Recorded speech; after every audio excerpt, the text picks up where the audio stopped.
Hi everyone, this is Matthew Archambault from DrawingTutorialsOnline.com, and what I'd like to show for you in this tip of the week is I'm in the middle of doing another portrait tutorial for the members at DrawingTutorialsOnline.com, and basically what I'm going to show you here today is some things to think about when you're drawing hair. Alright, now with hair you do not want to show every individual strand of hair.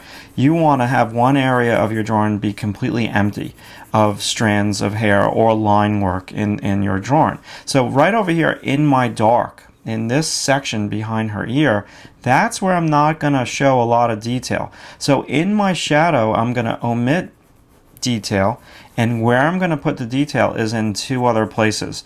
I am going to put the detail in the light. So I've got my base tone down, and now what I'm going to start to do is I'm going to start to come on in here, and this is tedious, there's no doubt about that.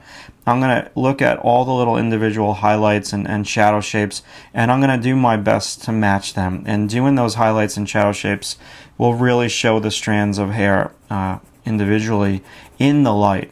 Okay, and then the other place where I'm going to put my detail is going to be on the edge, on the contour. So like right on the contour, I'm going to show individual loose strands of hair. I'm really going to do my best to soften up the contour, and if you soften up the contour, that will immediately give you a nice hair texture and will take your hair out of that helmet mode. If you have such a hard edge on this section, on the contour, when you draw hair, it's going to look fake. So two things. To create realistic hair, you want to do your detail in the lights, you don't want to do detail in the shadow, and you really want to do detail on the contour. Alright, and I still have a ways to go doing this hair. I'm really still blocking it in, and I haven't decided yet whether or not I want to use a brush, but I am going to be using my kneaded eraser to pull some highlights out.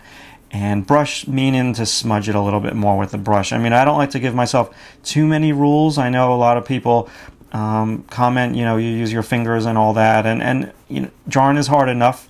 So I don't like to set myself up for disappointment and limit myself. I like to use all techniques available. Now, another thing that I hear a lot of YouTube visitors of my page or my channel comment on is, do I only draw from photographs? No, absolutely not. I draw from photographs for the tutorials because it's easy for me to teach, and it's easy for people to learn when they watch me draw with a photograph next to my drawing. However, I think that you should try to incorporate 3 different items into your drawing repertoire to get better. You should incorporate life drawing. Life drawing should be the staple of your drawing. Secondly, you should incorporate memory drawing. So what I ask the members of Drawing Tutorials Online to do, to practice, is do a life drawing, and then, you know, maybe an hour later try to do that life drawing from your imagination in your sketchbook. And then the third way that you want to draw is from photographs. And you know, a lot of people shun drawing from photographs. They think that you're copying, but I would say 100% of figurative illustrators, really most of their work is done from photographs. And the reason for that is, if you didn't work from photographs, you'd be working just to pay the model to come over to your studio.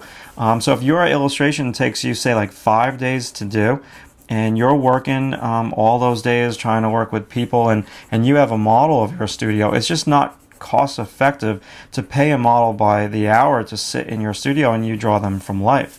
So in order to turn a profit in your illustration or your cartooning work that is a little bit more realistic and a little bit more on the figurative side, you definitely want to photograph your own reference. And so I have worked from photo reference my whole illustration career, and I use photo reference for my tutorials.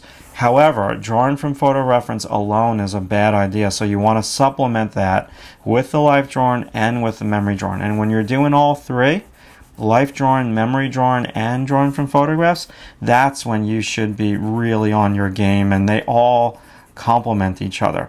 So that's it for the tip of the week. And I also want to mention Drawing Tutorials Online is about to reach a new milestone. We're at 474 members, and we're almost to 500 members, and the 500th member is going to get 2 years worth of a free subscription. And if that's you, if you're looking for a free subscription, definitely go there and consider signing up. I now have a PayPal option for a monthly subscription, so a lot of people have been signing up with that new option. So that's enough talking for me. I'm gonna get back to this tutorial and start to get some detail in this hair, and I'll see you soon.